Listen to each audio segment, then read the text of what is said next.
Hello everyone.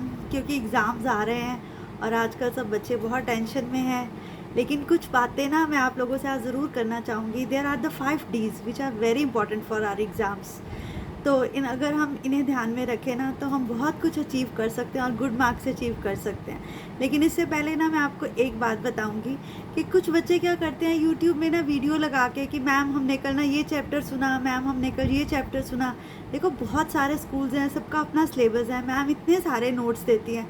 आप लोग उसे रिवाइज़ करके अगर नोट डाउन करो ना तो ये बहुत अच्छा है। ये मैं उन सब पेरेंट्स को भी बोलना चाहती हूँ जो अपने बच्चों को खुद स्टडी करवाते हैं या जिनके बच्चे कहीं पे भी नहीं जाते, घर पे पढ़ते हैं। देखो सबसे अच्छा ज़रूरी होता है सेल्फ स्टडी करना, लेकिन उसके लिए अगर आप 4-4 घंटे यूट्यूब पे वीडियोस लगा के देख रहे हो तो एग्ज़ाम्स डेज़ में ये बिल्कुल भी सही नहीं है।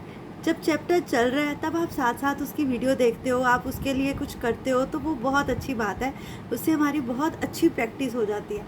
लेकिन अगर उसी के साथ-साथ जैसे मीन्स आप कह रहे हो कि आप वीडियो देख रहे हो, सारा दिन आपने 4 घंटे, उसके बाद आप थक गए हो, तो आपने रिटन प्रैक्टिस कहाँ की? रिटन प्रैक्टिस तो आप लोगों ने की नहीं, ना ही आपने कुछ लिखा। और specially maths and English, these are the 2 subjects which needs a lot and lot of practice.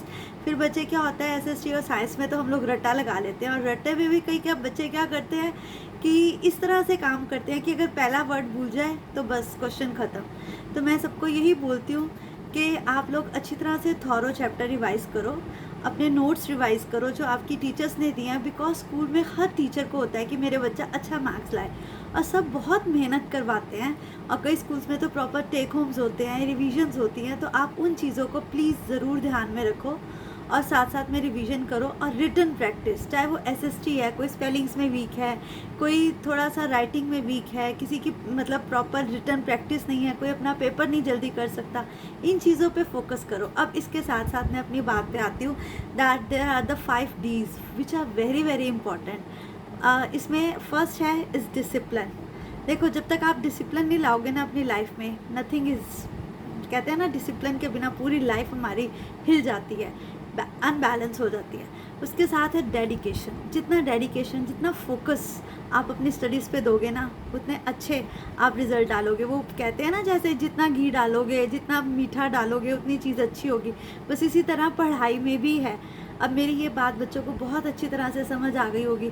इसके बाद आते हैं अपना एक गोल सेट करना, जिसको हम बोलते हैं कि हमें अपना डेजिग्नेशन पता होना चाहिए कि मैं कितने परसेंटेज लेके आना चाहता हूँ या चाहती हूँ, क्योंकि ये बहुत ज़रूरी है।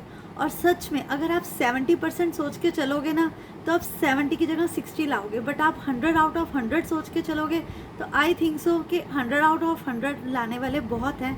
बट किसी के साथ मैं कंपैरिजन नहीं करना चाहती, बट आप 100 सोच के चलोगे ना तो 80 तो पक्का लेके आओगे ही आओगे। तो ये हो गए हमारे 3 Ds. First is discipline, then designation, then dedication, और इसके बाद डेडिकेशन। और इसके बाद एक जो सबसे इम्पॉर्टेंट चीज़ है ना, किसी भी चीज़ को डिज़ाइन करना। आप अपने स्टडी पैटर्न्स को डिज़ाइन करो। जैसे आज शॉर्ट क्वेश्चंस करने हैं, आज मुझे सारे एमसीक्यूज़ करने हैं, आज मुझे क्या करना है। इस तरह से हम अपनी बहुत अच्छी एग्ज़ाम्स में प्रिपरेशन कर सकते हैं सच में। और हमारा 5th D, that is very very important. अब आप लोग गेस करो कि हमारा 5th डी कौन सा हो सकता है।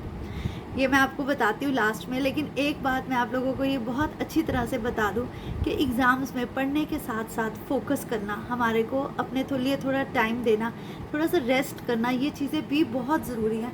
बट एक चीज़ है कि एग्ज़ाम्स में ना हमें कभी भी ये नहीं सोचना चाहिए कि कोई बात नहीं ये चैप्टर हम छोड़ देते हैं। जब हम एक चैप्टर छोड़ते हैं ना तो बस पूरा हमारा लाइफ जो है ना, क्योंकि हो सकता है उसी चैप्टर में से सब कुछ आ जाए या आपको बहुत से क्वेश्चंस आ जाए। और मैथ्स स्पेशली प्रैक्टिस करके चलो। और सबसे 5th जो इम्पॉर्टेंट चीज़ है ना, मीन्स एक डेवलपमेंट पूरे अपने फोकस, अपना सिलेबस, अपने अकॉर्डिंग हर चीज़। जब आप पूरा एक अपना वो कहते हैं ना एक स्ट्रक्चर डेवलप करके चलोगे ना तो आप बहुत कुछ अचीव करोगे। एक बारी इस तरीके को, ये 5 डीज़ को अपने लिए एक इम्पॉर्टेंस दे के देखना, आप बहुत अच्छी स्टडी कर सकोगे। कुछ स्टडी वीडियोस, कुछ इम्पॉर्टेंट वीडियोस मैं देती रहती हूँ, क्योंकि मुझे लगता है कि ये चीज़ें बहुत ज़रूरी हैं। देखो पता तो सबको होता है, बट जब कुछ चीज़ें हम सुनते हैं ना, जो चीज़ें हमारे सामने आती हैं ना, वो हमारी दोबारा से रिफ़्रेश हो जाती हैं। So best of luck each and every student and every parents, क्योंकि बच्चों के साथ साथ ना पेरेंट्स के भी एग्ज़ाम्स होते हैं। Thank you everyone.